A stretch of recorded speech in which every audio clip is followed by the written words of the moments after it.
You remember that they're changing my voice. So some of you might have seen the recent videos and you might think, hey, this guy is harsh. You might think this guy keeps going on and on about how he's going to punish these people, how their souls are rotting, how 189,000 people die every day. So I put that scripture on the screen for you, for those of you who are wondering why that is. Okay, right now I'm working on a short 3-page sort of work where I take some of the core scriptures from Proverbs that have to do with being a king and ruling. And I think about them all the time, what have you. They also calm my nerves and remind me of my great responsibility, which is something that overkills my moral repetition. So we see in Proverbs 21 verse 18 that the wicked become a ransom for the righteous and the unfaithful for the upright. The wicked become a ransom for the righteous and the unfaithful for the upright. The righteous need to shed their ties with the wicked and rally and obey God through me. They need to stop using the wicked as an excuse, be it their newborn baby, who almost certainly isn't destined to find their way to God in time, be it their friends, their mentors, what have you. The people at their jobs. They need to rally and obey God through me. So,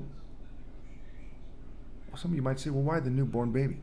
I'm not saying to throw your baby out into the street or something, but I'm saying to stop putting it before God.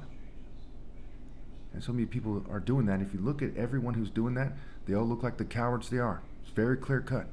God made it so even in the end, even at this point, you can still see the cowardice in people. And you see through the tricks when they hack people's brains and they try to make it so they sound weak. They do that in my videos sometimes. Everyone sees through that unless they're a complete idiot. It's that simple. So let's look at Proverbs 21 verse 1. In the Lord's hand, the king's heart is a stream of water that he channels toward all who please him. Now the king, which one? We say in Proverbs 16:10 through 12. The divine verdict is with the king, which is me. How do we know that? We know that from verse 11, right? Honest scales, honest measures. We know that from verse 12. Kings detest wrongdoing, for a throne is established in righteousness. A throne is established through righteousness. Now some of you might be some fairy idiot, Ronald McDonald type. You're some kind of tooth fairy fool, right? When we look at, say, Sleeping Beauty, right? Where they try to be like me, we see something moral there. Where it's more like the tooth fairy, that fairy washing of things, that white supremacist washing of things. We see that it's rubbish, it's garbage. So in verse 11, you see that it says, when a mocker is punished, the simple gain wisdom. By paying attention to the wise, they get knowledge. So should I not punish the mockers? Should I not say things that fit the situation? All these people starving to death every day, 10,000 children, 25,000 people in general.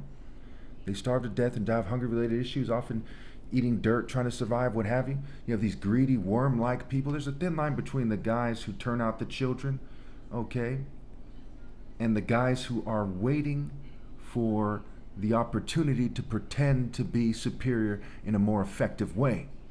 They're basically throwing all these people under the bus and playing stupid about how things work because they seek ill-gotten gains. They don't seek the Lord. They're looking for ill-gotten gains. And that is very sick. See in verse 16, whoever strays from the path of prudence comes to rest in the company of the dead. And I marshal them right there like the cowards they are. And you see in verse 9, it says those who pursue ill-gotten gains, right? Who say stolen water is sweet in their souls. Who listen to the spirit of saying stolen water is something which it isn't, which is sweet. Little do they know, they're in the realm of the dead. They're in the realm of cowards, fools, punks.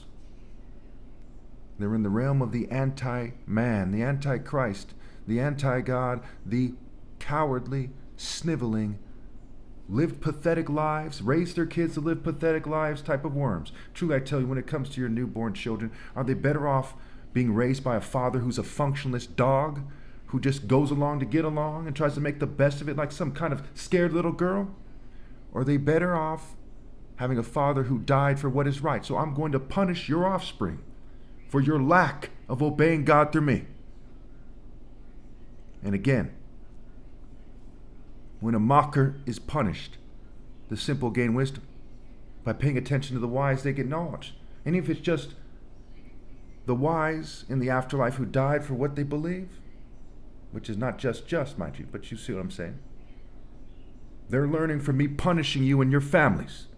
The Spirit of God and the righteous and the Spirit of God, the angels, are seeing me punish you wisely.